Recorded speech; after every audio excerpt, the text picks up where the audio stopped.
Bon, on ne va pas y aller par quatre chemins. Le professeur Claude Abbé est un tribaliste.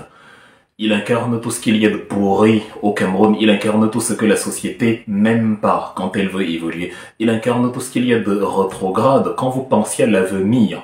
Des gens qui se font appeler docteurs, sociologues, des gens qui se pavanent sur l'espace public avec les gros titres qu'ils ont obtenus on ne sait où, brillent par la saleté qui émane de leur bouche, parce que abbé, chez nous les étones, ça veut dire la laideur. Vous allez trouver des gens qui s'appellent abbés, qui sont très vertueux, de très belles âmes, parce qu'on ne définit pas les gens par leur nom, mais il n'y a pas de règle sans exception. Cet abbé-là, lui, il incarne ce que son nom dit, la laideur. Monsieur Claude Abbé nous a dit aujourd'hui, ou hier, je ne sais pas, dans la télévision tribale, et je vous le dis toujours tout le temps, Vision 4, la télévision de Jean-Pierre Amogo Belinga, l'homme qui a assassiné Martinez Zogo avec ses amis Maxime Eko, Justin Danoué, en utilisant les moyens de l'État pour régler ses comptes privés. Cette télé-là, la télé équivalente à la radio libre des Mille Collines qui a créé le génocide rwandais, est la même télévision qui aujourd'hui continue, parce qu'ils n'apprennent jamais de leurs erreurs, continue de propager l'idéologie tribale qui veut que pour les gens qui sont du socle granitique de Paul Biya, c'est-à-dire du même village, de la même ère ethnique, de la même ère clanique, tout ce que vous voulez, les Etones, les Bolo, les Ewondo, les Manguissa et tout le tralala, il continue donc de faire croire à cette communauté-là dont je fais partie par un accident de l'histoire que nous avons le pouvoir, nous sommes les meilleurs, nous sommes les bons Camerounais et on doit renvoyer les autres chez eux. Ce sont les mêmes qui vous parlent du un et indivisible. Ce sont les mêmes qui, lorsque une télévision, lorsque une chaîne de télé, lorsqu'un journaliste, un activiste ou un homme politique essaye de dénoncer ce qui ne va pas, est très rapide. Ils sont très rapides à aller arrêter cette personne, à aller menacer ces télévisions de fermeture, à aller museler ce parti politique. Mais quand il y a des structures comme ça, là, comme Vision 4 Poubelle, qui fait le travail du Rwanda avec un Bruno Bidjan qui est encore en sursis, qui n'a toujours pas compris qu'il n'est pas en liberté et qui continue d'alimenter des télévisions comme ça, qui distille l'idéologie tribale, l'idéologie du repli identitaire en invitant des gens comme ça qui se font appeler sociologues alors que ce sont des pourritologues. Ce sont des gens qui pourrissent la société. Ce sont des gens qui disent à leurs enfants, non pas que vous êtes tous des frères, si tu as un ami boulot, Bami, Mondan, tout pourri qui dit il n'y a pas de souci, c'est ton concitoyen, construisez, bâtissez la nation ensemble. Non. Eux, ils disent à leurs enfants, les Bamileke là, je ne veux pas te voir avec eux. Les Bamileke là, ne te mélange pas à eux. Les gens de l'autre tribu là, ils sont ceci, ce sont des gens qui entretiennent la stigmatisation. Le problème au Cameroun, ce n'est pas ces diplômés, il y en a beaucoup. Les Onangini, les Claude Abbé, etc. Je ne conteste le diplôme de personne, ça ne m'intéresse pas. Ayez tous les diplômes que vous voulez. Si vous détruisez la société, vos diplômes sont caducs. Ce que le Cameroun n'a pas, ce sont des intellectuels. Il y a très peu d'intellectuels au Cameroun. Il y a des gens, il y a des débatteurs du village, il y a des débatteurs du clan, des débatteurs de la famille, des débatteurs de l'ère sociologique, des débatteurs de l'estomac, des intellectuels gastriques. On veut des intellectuels cognitifs, des gens qui mettent leur cerveau à contribution pour élever la société, pour pousser la société vers le haut. Mais des gens comme Claude Abbé, ce sont ceux-là qui ont encouragé le fait que quand un parti politique voulait battre campagne pendant les élections municipales et législatives dans une localité qui se trouve dans l'ère sociologique de Paul Biya, ils ont encouragé le fait que l'appareil de l'État se mette au service de la tribu et empêche un parti politique d'aller battre campagne dans le village de Paul Biya. Parce qu'on ne parle pas république, parce qu'on parle ethnie, parce qu'on parle tribu. Et comme on est dans un pays gouverné par un gang de malfrats, évidemment, le régime Biya laisse couler ce type d'histoire. Le régime Biya laisse quelqu'un comme Claude Abbé continuer de se pavaner dans l'espace public alors qu'il mériterait la prison. Un pays qui veut se développer ne peut pas encourager le tribalisme. Nous vivons en Europe, en France, en Allemagne, en Italie. Vous avez un mot déplacé contre les Juifs. c'est la prison. Vous avez un mot déplacé contre les Noirs, c'est la prison. Vous avez un mot déplacé contre une minorité quelconque. On vous colle un procès parce que, par votre bouche, vous déconstruisez la société. On veut des paroles pures, on veut des paroles propres, on veut des paroles qui assainissent. Parfois, même si vous êtes contre une idée, quand vous savez que la société dans laquelle vous vivez approuve cette idée-là, vous faites profil bas parce que c'est le cadre sociologique dans lequel vous êtes. Quand on est donc sociologue et qu'on vit au Cameroun, et que le travail de la sociologie, c'est de dire aux humains que nous avons des accords qui nous lient entre nous. En 1762, Jean-Jacques Rousseau écrit du contrat social. Dans le contrat social, il dit que voilà, si les humains si la société évolue, c'est parce que des humains se sont mis ensemble, ont décidé de se soumettre les uns aux autres par le canal de certains textes qu'ils se sont définis eux-mêmes. Et justement, on accepte que tu es le président, on accepte que tu es le secrétaire X, on accepte que tu es le député, on accepte que je suis le subordonné, mais en même temps, tu dois accepter que j'ai des droits et ainsi de suite. J'accepte que tu es différent, mais on continue quand même de communiquer ensemble, de vivre ensemble parce que nous avons des intérêts communs. On finit donc par appeler cela un pays, une société, une nation, une communauté, ce que vous voulez. Ce que Claude Abbé fait là, c'est la laideur qu'incarne son propre nom, Abbé, la laideur. Et ça n'a rien à voir avec le contrat social. Là, c'est la déconstruction, c'est la pourriture sociale, c'est la dégradation de l'infrastructure morale, c'est l'antithèse du rêve auquel aspire la jeunesse pour construire le Cameroun de demain. J'ai une sainte horreur envers les tribalistes, je les déteste au plus haut point, parce que je ne me suis jamais senti proche d'un Eton, d'un Ewando plus que d'un Bamileke. Je ne me suis jamais senti plus proche d'un Bolo que d'un Tupori ou d'un, je ne sais pas, ou d'un Fulbe ou d'un Bamoun. Non. Si on a dit qu'on est Camerounais, si on a accepté par contrat social que comme on est né dans les 475 442 km² qui font la superficie du Cameroun, on accepte que c'est comme ça et on vit comme ça.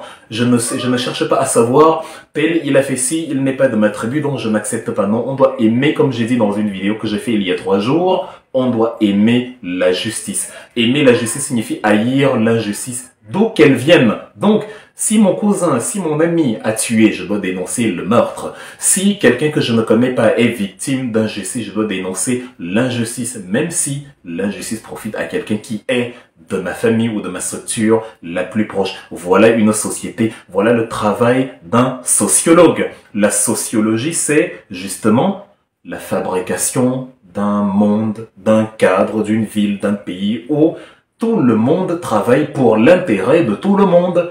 Donc, quand on est Camerounais et qu'on est donc un sociologue, on défend les intérêts du Cameroun.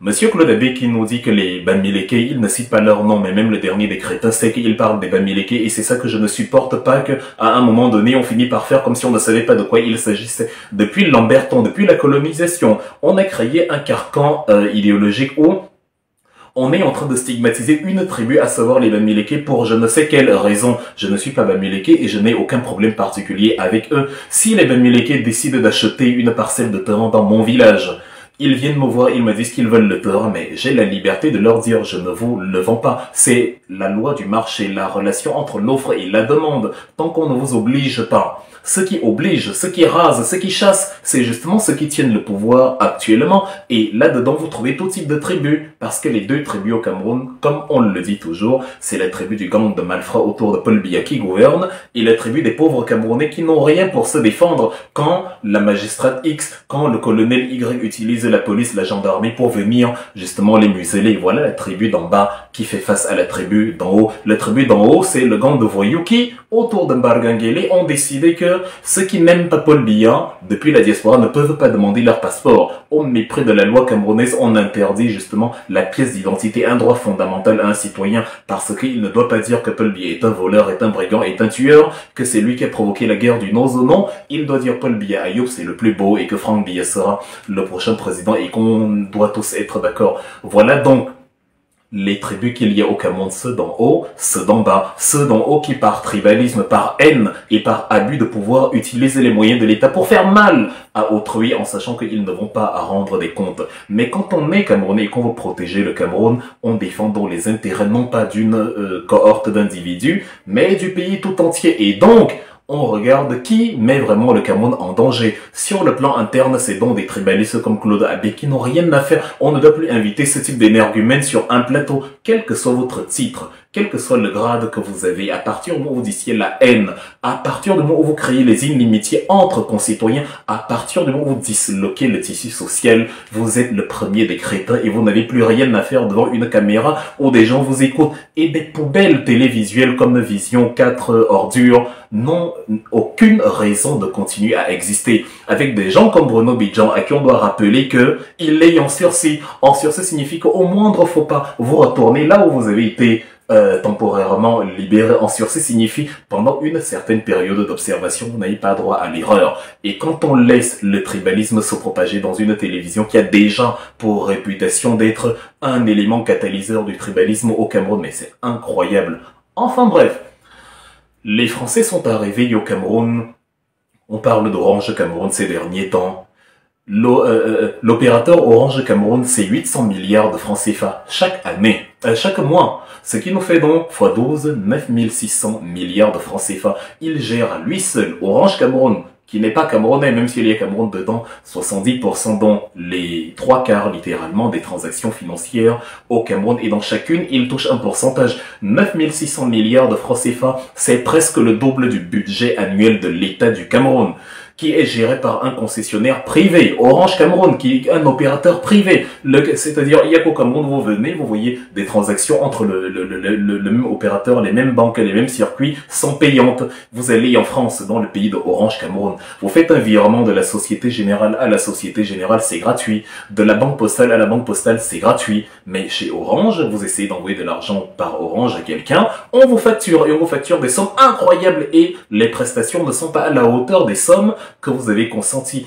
Claude Abbé ne voit pas qu'il y a un problème à ce niveau-là. Non, pas du tout. Il ne voit pas que, il y a 3 jours, le président brésilien Lula da Silva était en Chine et il a justement évoqué le fait que la dominance de la monnaie américaine, le dollar, sur l'échiquier international n'a pas lieu d'être et qu'il ne voit pas pourquoi sur les transactions sur le marché mondial, on doit passer par le dollar alors que on peut, à partir justement de la monnaie locale, échanger directement avec un partenaire. Si je suis un Chinois, je vais échanger avec le Brésil justement, bah je prends mon yuan, à travers le yuan, on peut échanger, on peut utiliser le yuan, on peut s'entendre pour que l'une de nos deux monnaies, sinon les deux monnaies à la fois, servent d'échange à l'international et soient acceptées de la même façon entre nous deux. Il n'y a pas de raison à ce que le dollar, qui n'est ni chinois ni brésilien, interfère dans nos transactions. Dans le cadre du franc CFA, on a la même problématique où, parce que le franc CFA n'est pas reconnu, puisque c'est fabriqué par la France, c'est une serpillière, quand on veut passer dans nos transactions internationales, on doit passer par le dollar, on doit passer par l'euro, on doit passer par des devises étrangères et, justement, pour payer ceux qui nous font justement ces transactions, il faut laisser la moitié de notre argent dans le compte des opérations. Ça fait que dans les recettes, ce que le Cameroun vend chaque année, nous ne récoltons que la moitié ou quelque chose dans le genre. Et pour Claude Abbé, les Français donc qui viennent se remplir les poches chez nous ne sont pas un problème. Ce qu'il dit, c'est que on va réformer. Pour lui, la République de demain, c'est celle-là. Ce n'est pas où le Cameroun sera véritablement un et indivisible. Non, ce sera celle où les Bamileke vont retourner à l'ouest, comme ils ont dit à Ibolo quand il fallait battre campagne là-bas. Allez faire ça chez vous à l'ouest. Le problème n'est pas ceux qui prennent la moitié des recettes d'exportation, non. Le problème n'est pas ceux qui prennent 9600 milliards de francs CFA et qui touchent un pourcentage énorme dedans alors qu'ils sont un petit opérateur privé qu'on ne connaît pas tant que ça dans leur propre pays, la France. Pour Claude Abbé, le problème ce sont les Bamileke. Voilà la sorcellerie dans laquelle on vit au Cameroun. La sorcellerie, c'est-à-dire il ne sait pas que de 2016 à 2021, rien que sur ces 5 petites années, les Chinois ont acquis 310 000 hectares de terrain. Ils avaient déjà acquis l'année d'avant 100 000 hectares de terrain. 310 000 hectares, c'est 31 fois la superficie de Paris, qui est la capitale de la France. Les Chinois prennent donc 31 fois la taille de Paris chez vous. Ça ne vous pose pas un problème. Le problème, c'est que les Bamileke viennent acheter vos terrains dans vos villages. Mais à quel moment le Camerounais bolo ou je ne sais pas, et quand va sortir de la bêtise et de l'imbécilisation volontaire et y apprendre enfin à défendre son pays, le Cameroun. Quel est ce délire où l'intellectuel au pays ne sert qu'à dire nous avons le pouvoir, Paul Biya le meilleur choix, et comme Paul Biya a le pouvoir et qu'il est bolo et que je suis bolo et Tom et onde, je vais défendre Paul Biya même au prix de ma dignité, je vais défendre la bêtise même si ça me rend, même si voilà, je deviens par là plus stupide qu'une brosse à dents. Non. Le pays que nous voulons construire demain, ce n'est pas celui-là. Ce n'est pas où les gens reflètent leur nom, la laideur de leur nom Abbé. C'est où les gens, même s'ils s'appellent Abbé, brillent par la vertu. On ne peut pas continuer comme ça, là.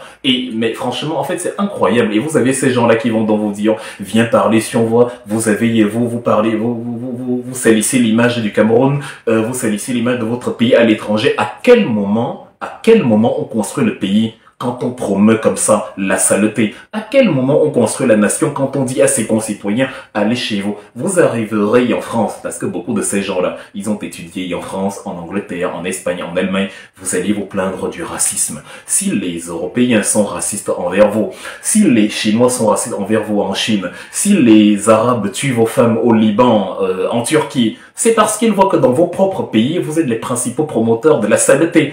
On ne peut pas respecter quelqu'un qui ne se respecte pas. C'est impossible. Si vous n'avez pas en vous l'idéal de la construction morale, si vous ne savez pas ce que c'est qu'un pays, si vous ne savez pas ce que c'est l'éthique, on va vous forcer à le savoir.